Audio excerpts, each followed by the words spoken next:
Bismillahirrahmanirrahim. Assalamualaikum warahmatullahi wabarakatuh. Jumpa lagi dengan saya di Abil Maiwa Channel. Jadi teman-teman, channel ini adalah merupakan channel pendidikan tempat kita berbagi tentang aplikasi pendidikan, Microsoft Office, serta tips dan trik komputer. Jadi pada video kali ini teman-teman ya, kembali lagi admin akan berbagi informasi sangat penting, yaitu info yang dinantikan ribuan guru. Ya, tentunya ini info yang sangat dinantikan oleh ribuan guru. Baru saja pengumuman resmi untuk guru di akun SIM PKB.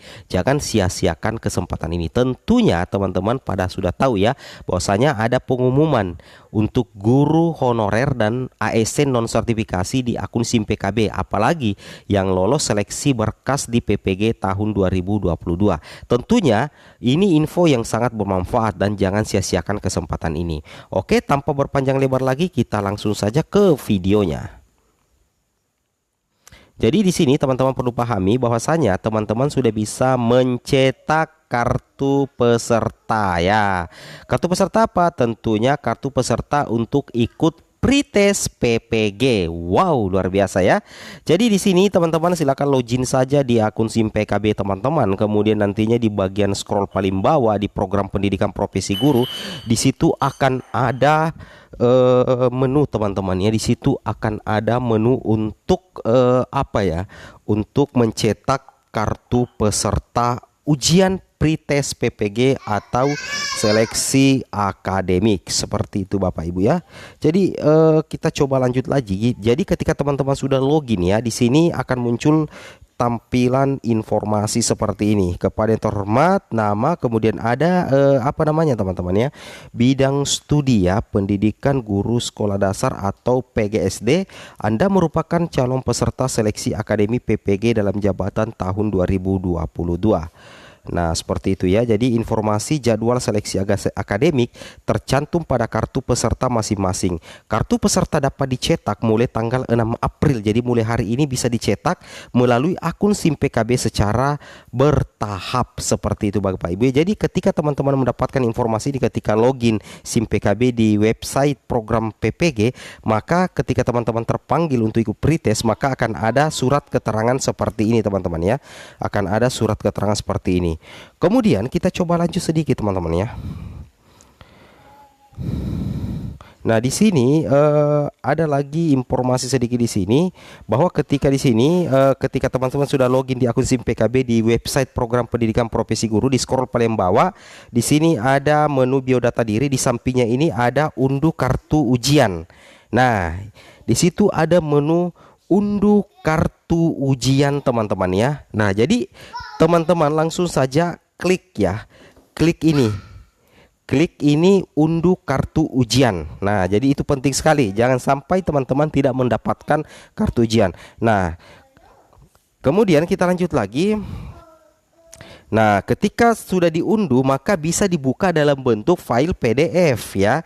Di sini akan muncul formulir seleksi akademik pendidikan profesi guru dalam jabatan tahun 2022. Di situ ada biodata peserta, mulai dari akun SIM PKB ID, NIK, kemudian nama lengkap, kemudian ada juga jenis kelamin, tempat tanggal lahir, alamat asal, kelurahan desa, kecamatan, kabupaten kota, provinsi, kode pos, ada nomor HP WA dan nomor email aktif. Jadi ini yang penting ini teman-teman wajib di akun SIM PKB-nya itu memverifikasi nomor HP-nya kembali ya. Kalau sudah tidak aktif diganti dengan nomor HP yang aktif. Begitu juga dengan emailnya teman-teman ya. Seperti itu Bapak Ibu ya.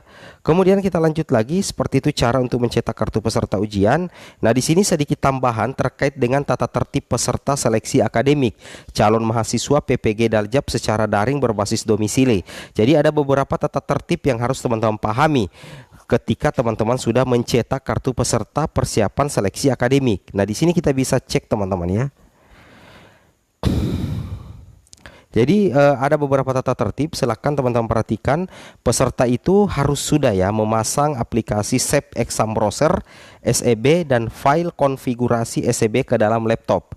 Peserta yang belum memasang program aplikasi ujian akan dibatalkan ujiannya pada sesi tersebut. Jadi wajib untuk menginstal teman-teman ya. Kemudian peserta harus masuk di ruang Zoom paling lambat 30 menit sebelum pelaksanaan ujian.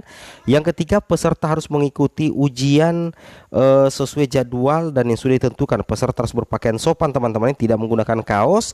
Peserta mengerjakan ujian di dalam ruangan yang tenang, nyaman dan dengan pencahayaan cukup tanpa ada orang lain. Seperti itu Bapak Ibu ya.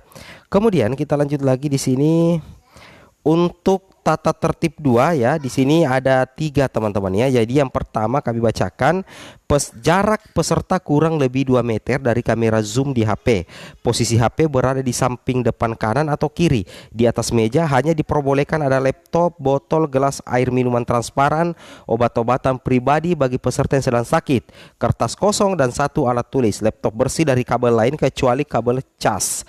Kemudian yang kedua, peserta harus mengikuti dan mentaati pengawas dalam proses verifikasi dan selama pelaksanaan ujian. Proses verifikasi data ruang dan kepengawasan dilakukan dengan menggunakan aplikasi Zoom. Apabila pada saat pelaksanaan ujian tampilan peserta di aplikasi Zoom tidak sesuai dengan petunjuk atau aplikasi Zoom, peserta mengalami masalah sehingga video tidak tampil di aplikasi pengawas, proses ujian dari peserta tersebut akan dihentikan untuk sementara waktu. Peserta akan diizinkan untuk melanjutkan ujian setelah kendala tersebut teratasi dalam waktu maksimal 10 menit ya. Jadi waktunya 10 menit saja teman-teman ya. Apabila peserta tidak bisa menampilkan videonya dalam batas waktu yang ditetapkan, maka ujian dihentikan dan dinyatakan tidak lulus. Wow, ini parah teman-teman ya, harus cepat ya. Kemudian berikutnya adalah tata tertib 3. Kami tambahkan, peserta harus mengerjakan ujian secara mandiri dan tidak dibantu oleh orang lain. Selama mengerjakan ujian, peserta menghadap ke layar monitor dengan menampakkan 100% wajah pada laptop.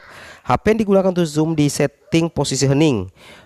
Peserta dilarang mendokumentasikan dan menyebarluaskan soal-soal. Peserta dilarang melakukan kegiatan lain yang tidak berhubungan dengan pelaksanaan ujian. Ya, ini yang harus teman-teman pahami. Kemudian lanjut lagi teman-teman ya. Nah, ini untuk tata tertib 4 ya. Peserta dilarang meninggalkan tempat duduk yang terpantau oleh kamera HP. Peserta dilarang pergi ke toilet selama ujian. Peserta dilarang makan atau merokok pada saat mengerjakan ujian. Peserta diperbolehkan minum air putih dari botol transparan atau minum obat pada saat mengerjakan ujian. Silakan siapkan terlebih dahulu. Panitia pengawas berhak menghentikan pelaksanaan ujian yang sedang berjalan untuk peserta secara individu jika ada peserta yang melakukan tindakan kecurangan atau melanggar ketetapan dan peraturan. Wow, ini ketat sekali teman-teman ya. Ketat. Kemudian lanjut, ini contoh pelanggarannya. Peserta lupa mematikan suara HP, peserta berpakaian tidak sopan sebelum ujian, ini masuk ke dalam pelanggaran ringan dan sanksinya ya masih ringan juga, yaitu peserta diperingatkan oleh pengawas. Nah, seperti ini teman-teman ya, informasi resmi ya dari pihak Kemendikbud ya. Ini dari Kemendikbud sebenarnya teman-teman, terkait PPG itu PPG dalam jabatan itu naungannya Kemendikbud. Oke, mungkin cukup sampai di sini informasi kami, semoga bermanfaat. Assalamualaikum warahmatullahi wabarakatuh.